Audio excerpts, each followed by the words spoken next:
cultural shift towards, we're not just going to hand you money when you're 65. Now, wait a second. Now, these guys, again, they can't stand government overreach, but they want the government to... What's going on, you guys? Today we have Sam Seder going against more conservatives. Sam Seder is going deeper on his Jubilee vid. Let's get into it.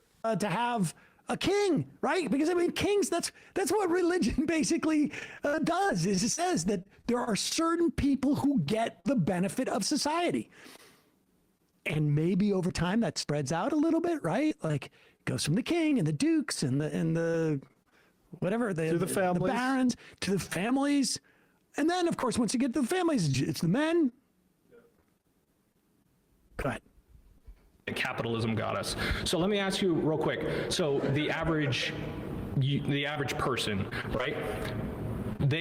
Right now, they fundamentally look at Social Security, young people like me, and they go, I'm going to have that money sitting, waiting for me when I retire. Since your opinion is whatever works best for the average person is better, wouldn't you rather shift towards something that I would agree with, which is getting people that are 19, 20 years old into funding their own retirement rather than relying on other people to fund it for them? Like a 401k. Sure. Well, not just the 401k, but IRAs, any other type of retirement. Would you agree? Would we agree with that? Social Security was set up as part of a three-legged stool where back in the day when I was a kid, we had defined benefit pensions where you know how much money you would get out. Yeah. That all shifted in the 80s to defined contribution where you know how much you put in. The 401k started during that Reagan era. It has been a disaster because the fact of the matter, for better or for worse, people just don't save in the way that you're talking about. Why? It would be nice if, if the government were changing the mindset and actually pushing that. Pause it. Now here's one of the big reasons that people don't save. Bradley, will you put up on the thing, Google. And it's very interesting to see the reactions to this vid, to the Jubilee vid. You have, the ones that are more grounded in progressive values or more liberal values. It's very easy to see that, none of these people, it's like talking to people that are just so mentally handicapped and completely. How much money, spare cash do Americans have? We have huge credit card debt, and that is because people don't have the money to fund their lives. This is the Search Labs AI. The median American family has approximately $8,000 in transaction accounts, including savings. The average savings balance across different age groups ranges from $11,000 to $60,000 in ages 65 to 74. Now, how are people supposed to be trained at age 19 and 20 to put away? There's some people who are going to do it, but I suggest it's those people who can afford to save that. The vast, overwhelming amount of people who are able to save money in their teens, late teens, in their 20s, in their 30s, are people who come from a rich family. Mm-hmm. The economy is structurally against working people. And when he talks about wealthy people versus non-wealthy people, wealthy people in this country are like CEOs and investors and people close to that. People who work for a living actually make the value in this country that it lines all of those people's pockets. So yes, they should pay a lot more in taxes. It should be redistributed to the people that actually create the wealth in this country, which is not investors and CEOs. It is the workers beneath them.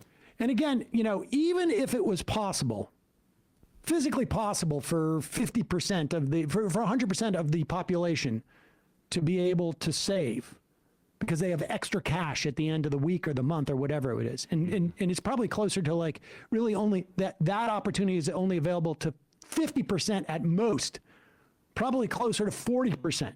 They'd even physically be able to do it. You're going to basically say to those people, if you didn't do it 20 or 40 years ago, cat food for you now that you're 65. And yeah, telling someone to just save their money, I mean, that has to be the most egregious, it's an egregious argument is what I'm wanting to say, because it's decent advice. It's decent advice, But it doesn't work. You know, if someone is not able to make ends meet barely, you know, if they're barely making ends meet through checks, you can't just say, oh, just save money. You know, their argument is going to be, well, I literally can't. It's just, and then it gets trumped at that point. Like, you can't really, that's not an argument. And you talk about albatross. Think of all the children of those people having watch their parents die in dignity or with lack of dignity. Incidentally, and this is a good point, Holtenheim says, if everyone saved a quarter to a third of their income for retirement, our economy would crash out like nothing we've ever seen. Again, it doesn't work. People just saving and having savings, like people need to work for an economy to go. Now, if you're working on the stock market, you want that money to come in to the stock market because then you make a ton of fees. That's why they want to privatize it. All that fees. Good. It'd be nice if they could, if the because government, things are, if the government were changing the mindset and actually pushing that cultural shift towards, we're not just going to hand you money when you're 65. Now, wait a second. Now, these guys, again, they can't stand government overreach, but they want the government to fundamentally change people's mindset. It's Grindset Month, brought to you by the United States government. We had this situation 100 years ago where there was no Social Security. And the government, presumably, unless he's talking about like having like some type of like one every day at 6 o'clock, everybody tunes into their TV and they get hypnotized into the savings mindset. If he's just saying like, you know, you're on your own, everybody, we could go back 100 years and test this proposition. There's a reason why Social Security exists. It's because we did test this proposition and it was a disaster. Uncle Sam wants you to start drop shipping. And actually pushing that cultural shift towards, we're not just going to hand you money when you're 65. You have to plan for it right now. We've had a 40-year experiment with that, the government affecting the cultural mindset, and it failed. We've had a 40-year experiment of everybody. You know what my parents say? You know, do you know what grandparents say? They go, well, I'm just waiting for my social security check to come in rather than I have $800,000 waiting. Yes, and this is where we're at in America. This young man right here on the screen who is saying, you know, you can just do this, you can just do that. It's a frustration. It's a clear frustration because we're all told every man a king. We're told this constantly, but we're not actually taught how.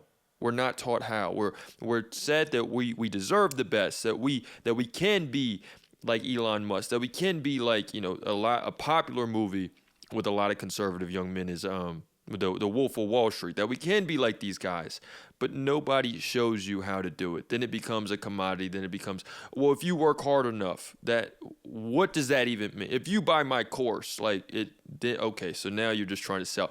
So that's it. It's just a frustration of wanting to believe in this and having it resonate with you, but not actually being shown how. For me, because I thought about it when I was 19 and 20, because I didn't have this grab bag of money waiting for me. You're assuming that young people I try and tell my kids. So we agree. We should get rid of Social Security and phase it out. Well, no. So we should phase out. How would you listen to this idea? You phase out Social Security to where people who have 5 years left before they retire get 100% of the benefits, and then people like me who have 40 years until we retire, I'm not going to get it. Well, aside from the fact that he just left out like 35 years worth of people in between there. Again, we've run this experiment. And the reason why Social Security is so overwhelmingly popular is because his experiment doesn't work. There's no inhibition.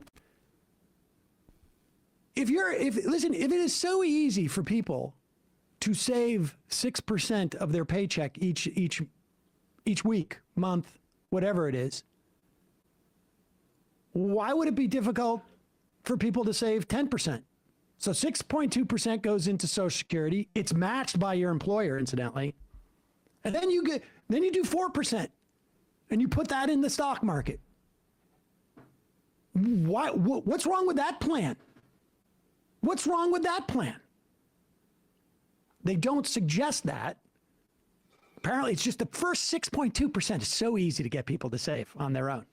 There we have it, you guys. We have Sam Seder going deeper on conservatives, really making his best attempts to, guide them into a more fruitful and progressive, positive way of thinking. Let me know what you guys think in the comments, though. It's another day in the progressive way.